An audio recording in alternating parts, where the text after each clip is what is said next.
আমাদের পৃথিবীর অদ্ভুত রহস্যময় এক পৃথিবী, যার মধ্য থেকে কিছু রহস্য আপনি জানেন।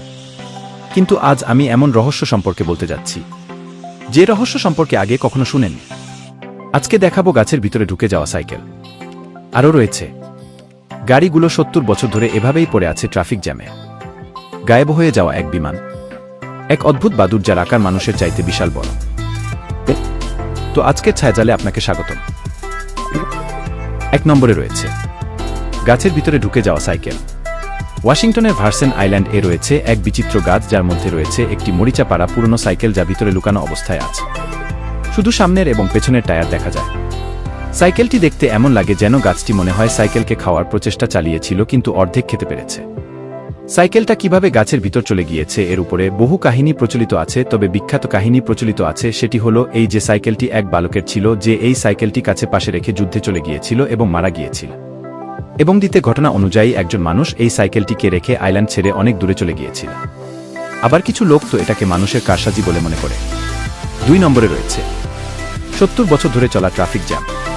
৫ মিনিটের কোনো ট্রাফিক জ্যামে আমাদের জীবনটা অতিষ্ঠ করে দেওয়ার জন্য যথেষ্ট। কিন্তু কোনো ট্রাফিক জ্যাম যদি ৭০ বছর ধরে চলে, তাহলে জমে থাকা গাড়িগুলোর এমন হাল হওয়া কোনো আশ্চর্যজনক বিষয় নয়। এই যে গাড়িগুলো দেখছেন, এগুলো এভাবেই ৭০ বছরেরও বেশি সময় ধরে এখানে দাঁড়িয়ে আছে। ৭০ বছর আগে এই গাড়িগুলো একেবারে নতুনের মতোই মানুষ গ্রহণ করত।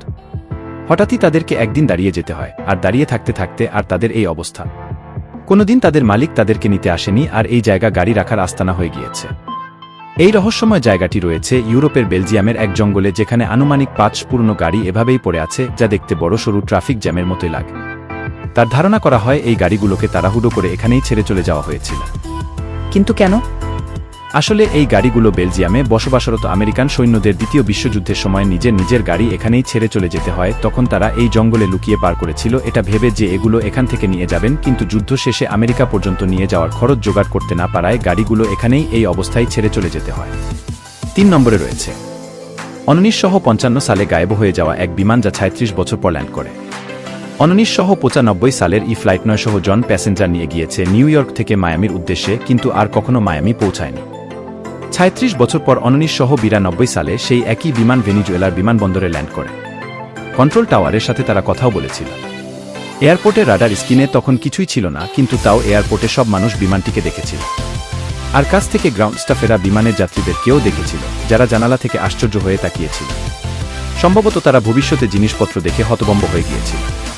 পাইলট জিজ্ঞেস করেছিল যে তারা কোথায় এসেছে, জবাবে কন্ট্রোল টাওয়ারের কর্মী বলে এটা ১৯৯২ সাল। আর আপনারা ভেনেজুয়েলার এয়ারপোর্টে। এটা শুনে আরও ভয় পেয়ে যায়, নিজের জানালা খুলে হাত নাড়িয়ে বলে, আমাদের থেকে দূরে থাকুন, আমরা চলে যাচ্ছি। আর কিছু সময়ের মধ্যেই বিমান দ্বিতীয় টেক অফ করে আর আকাশের চিরতরের জন্য গায়েব হয়ে যায়। কিন্তু যাওয়ার পূর্বে বিমান থেকে একটা ক্যালেন্ডার উড়ে মাটিতে পড়ে যায়, যা ১৯৫৫ সালের ছিল।